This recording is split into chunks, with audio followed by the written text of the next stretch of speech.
दिल्ली सरकार ने राजधानी में मानसून से पहले जल भराव और प्रदूषण की समस्या से निपटने के लिए नालों की सफाई और यमुना रिफ्रंट परियोजनाओं पर कार्य तेज कर दिया है।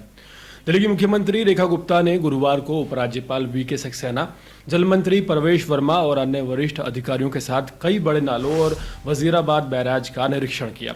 मुख्यमंत्री ने कहा कि 22 बड़े नालों से गाद निकालने का कार्य शुरू कर चुके हैं और इस प्रक्रिया की निगरानी प्रतिदिन की जा रही है।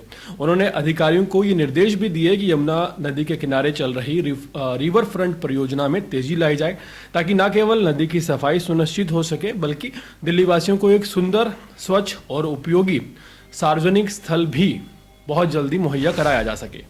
इस निरीक्षण के दौरान मुख्यमंत्री ने नालों के किनारे सफाई कार्य में लगे कर्मचारियों से भी बातचीत की और उनकी जरूरतों और चुनौतियों की भी जानकारी ली।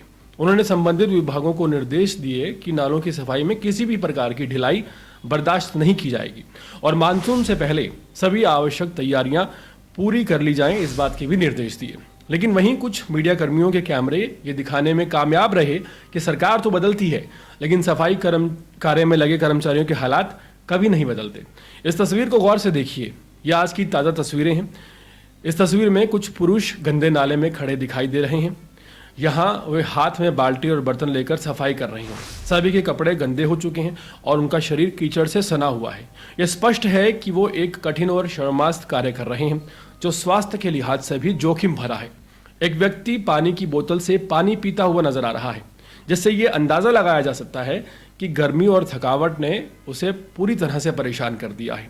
ये तस्वीर हमारे समाज में सफाई कर्मचारियों की कठिनाइयों और उनके कार्यों की गंभीरता को उजागर करती हैं। 21वीं सदी है, दिल्ली में डबल इंजन की सरकार है, साल 2025 है। इस दृश्य से यह संदेश मिलता है कि हमारी सरकारों को सफाई कर्मचारियों के प्रति संवेदनशीलता और सम्मान का भाव रखना चाहिए। साथ ही स्वच्छता व्यवस्था को बेहतर बनाने की दिशा में गंभीर प्रयास करते रहना चाहिए।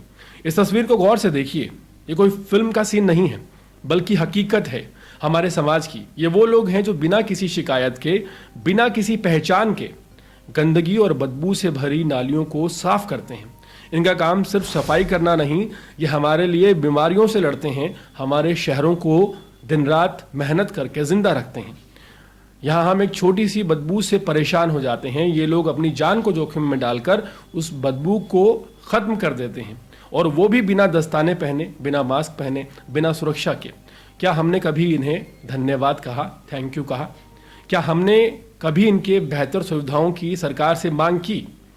आइए इन सच्चे नायकों को वो सम्मान दें जिसके वो असली हकदार हैं, उनकी आवाज़ बने और पूरे मामले पर अपनी राय भी दें। जिस तरह से सरकार बदलने पर भी सफाई कर्मचारी बिना किसी मशीनरी के, बिना किसी व्यवस्था के नालों को ऐसे हाथ से बाल्टियां ले लेकर गंद निकालते हुए नजर आ रहे हैं, ये वाकई चिंतनीय विषय है। एक तरफ तो बड़े बड़े दावे हैं दिल्ली सरकार के, और जब बात आती है सफाई कर्मचारियों की तो बहुत बड़ी बड़ी बातें हर सरकार करती है, चाहे वो कांग्रेस हो, बीजेपी हो या आम आदमी पार्टी हो।